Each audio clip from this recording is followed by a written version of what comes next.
ಸ್ನೇಹಿತರೆ, ಸಾಸಿವೆ ಎಣ್ಣೆನ ಹೀಗೊಮ್ಮೆ ಬಳಸಿ ನೋಡಿ. ಒಂದು 5-6 ವರ್ಷಗಳವರೆಗಿನಾದರೂ ನೀವು ಸೊಳ್ಳೆಗಳಿಂದ ಮುಕ್ತಿಯನ್ನು ಪಡಿಬೋದು. ಅದರಲ್ಲೂ ಈ ಒಂದು ಬೇಸಿಗೆನಲ್ಲಿ ಸೊಳ್ಳೆಗಳ ಕಾಟ ಹೆಚ್ಚು ಅಂತಲೇ ಹೇಳ್ಬೋದು.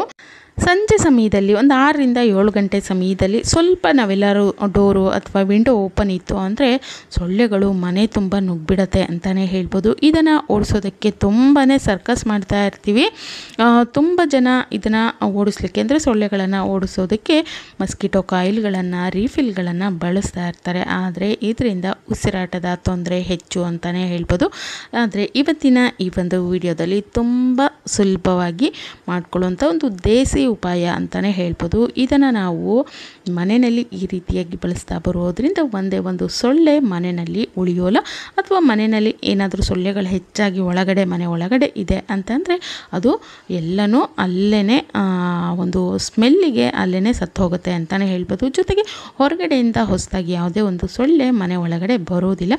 ಖಂಡಿತವಾಗ್ಲೂ ಇದನ್ನು ಟ್ರೈ ಮಾಡಿ ನೋಡಿ. 100% ಆಗಿ ಇದು ತುಂಬಾ ಎಫೆಕ್ಟಿವ್ ಆಗಿ ಕೆಲಸ ಮಾಡುತ್ತೆ. ಇದನ್ನು ನಾನು ಕೂಡ ಟ್ರೈ ಮಾಡಿದ್ದೀನಿ. ತುಂಬಾ ಯೂಸ್ಫುಲ್ ಆಗಿರೋವಂಥ ಒಂದು ರೆಮಿಡಿ ಅಂತಲೇ ಹೇಳ್ಬೋದು. ಹಾಗಾದರೆ ತಡ ಮಾಡಿದೆ ವಿಡಿಯೋನ ಶುರು ಮಾಡೋಣ. ಈ ರೀತಿ ವಿಡಿಯೋಗಳಿಗಾಗಿ ನೀವು ಕಾಯ್ತಾ ಇದ್ದರೆ ವಿಡಿಯೋಗೊಂದು ಲೈಕ್ ಮಾಡಿ. ಹಾಗೆ ಯಾರೆಲ್ಲ ಸಬ್ಸ್ಕ್ರೈಬ್ ಆಗ್ತಾನೆ ನೋಡ್ತಾ ಇದ್ರು ಈಗಲೇ ಸಬ್ಸ್ಕ್ರೈಬ್ ಕೂಡ ಮಾಡ್ಕೊಳ್ಳಿ. ನಾನಿಲ್ಲಿ ಒಂದು 3 ಎಸಳಾಗುವಷ್ಟು ಬೆಳ್ಳುಳ್ಳಿನ ನೋಡಿ ಮೇಲ್ಭಾಗದ ಸಿಪ್ಪೆಯನ್ನು ತೆಗೆದುಬಿಟ್ಟು ತೊಗೊಂಡಿದ್ದೀನಿ. ಅದನ್ನು ನಾನಿಲ್ಲಿ ಈ ರೀತಿ ಕಟ್ ಮಾಡ್ಕೊಳ್ತಾ ಇದ್ದೀನಿ. ಸ್ವಲ್ಪ ದಪ್ಪನಾಗಿದೆ ಹಾಗೆ ಕಟ್ ಮಾಡ್ಕೊಳ್ತಾ ಇದ್ದೀನಿ. ಚಿಕ್ಕದಾದರೆ ನೀವು ಸಿಪ್ಪೆ ತೆಗೆದುಬಿಟ್ಟು ಹಾಗೆ ಕೂಡ ತೊಗೊಳ್ಬೋದು. ಆನಂತರ ಒಂದು ಅರ್ಧ ಇಂಚಾಗುವಷ್ಟು ಶುಂಠಿ ಅದರ ಮೇಲ್ಭಾಗದ ಸಿಪ್ಪೆನ ತೆಗೆದುಬಿಟ್ಟು ನೋಡಿ ಈ ರೀತಿ ಕಟ್ ಮಾಡಿ ತೊಗೊಳ್ತಾ ಇದ್ದೀನಿ.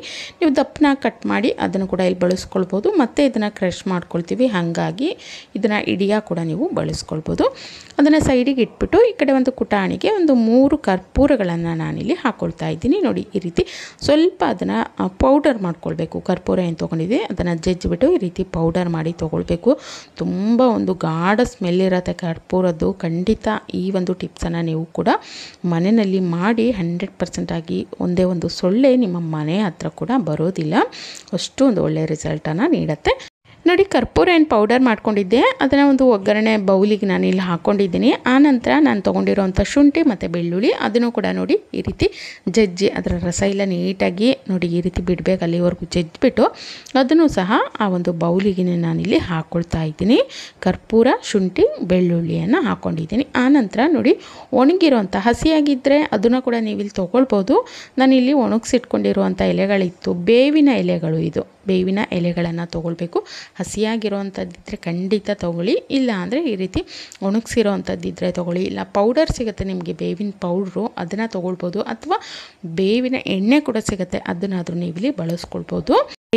ಬೇವಿನ ಎಣ್ಣೆ ಆಗಿರ್ಬೋದು, ಎಲೆ ಆಗಿರ್ಬೋದು, ಪೌಡರ್ ಆಗಿರ್ಬೋದು, ತುಂಬ ಒಂದು ಸೊಳ್ಳೆಗಳಿಗೆ ಒಂದು ಶತ್ರು ಅಂತಲೇ ಹೇಳ್ಬೋದು. ಅದರ ಗಾಢ ಸ್ಮೆಲ್ಲಿಗೆ ಸೊಳ್ಳೆಗಳು ಒಂದು ಕೂಡ ಮನೆಯಲ್ಲಿ ಉಳಿಯೋದಿಲ್ಲ.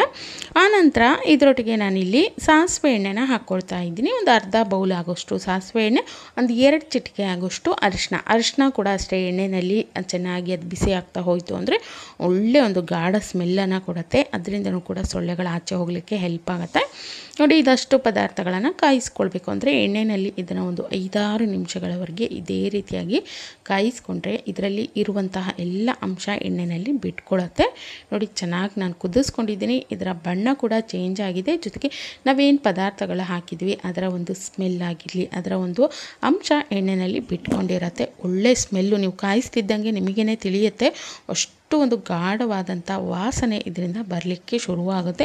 ಇದರ ಪರಿಮಳಕ್ಕೇ ಆ ಒಂದು ಸೊಳ್ಳೆಗಳಾಗಿರಲಿ ಏನೇ ಒಂದು ಕ್ರಿಮಿಕೀಟಗಳು ಮನೆ ಒಳಗಡೆ ಬರ್ತಾ ಇದ್ದರೆ ಇದರ ಈ ಒಂದು ಸ್ಮೆಲ್ಲಿಗೆ ಅದು ಆಚೆ ಹೊರಟೋಗುತ್ತೆ. ಇನ್ನು ಕೆಲವೊಂದಂತೂ ಹೊರಗಡೆ ಹೋಗೋದಕ್ಕಾಗ್ದೇ ಅಲ್ಲೇ ಅದು ಸತ್ತೋಗುತ್ತೆ ಅಂತಲೇ ಹೇಳ್ಬೋದು. ಅಷ್ಟು ಎಫೆಕ್ಟಿವ್ ಆಗಿ ಇದು ಕೆಲಸ ಮಾಡುತ್ತೆ.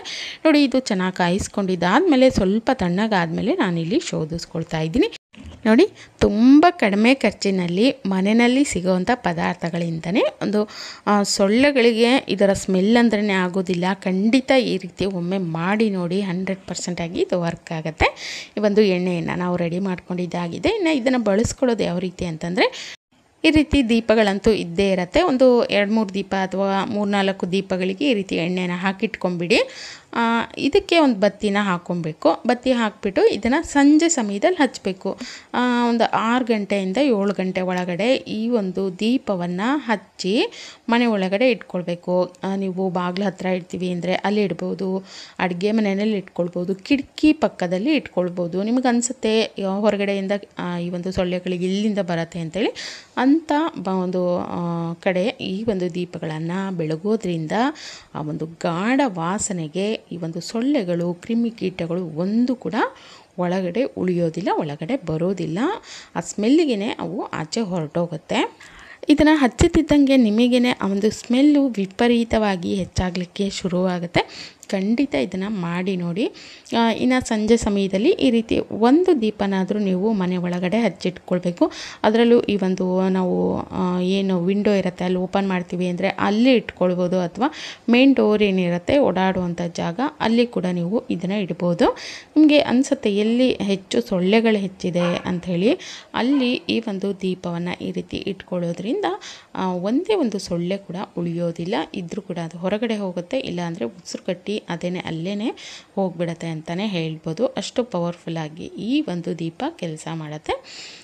ಇನ್ನು ಈ ರೀತಿ ದೀಪಗಳನ್ನು ಹಚ್ಕೊಳ್ಳೋದ್ರಿಂದ ಸೊಳ್ಳೆಗಳಂತೂ ಬರೋದಿಲ್ಲ. ಅದ್ರ ಜೊತೆಗೆ ಯಾವುದೇ ಒಂದು ಈ ಒಂದು ಮಸ್ಕಿಟೋ ಕಾಯಿಲ್ ಆಗಲಿ ಅಥವಾ ರೀಫಿಲ್ಲನ್ನು ಬಳಸುವಂಥ ಅವಶ್ಯಕತೆ ಕೂಡ ಇರೋದ್ರಿಲ್ಲ.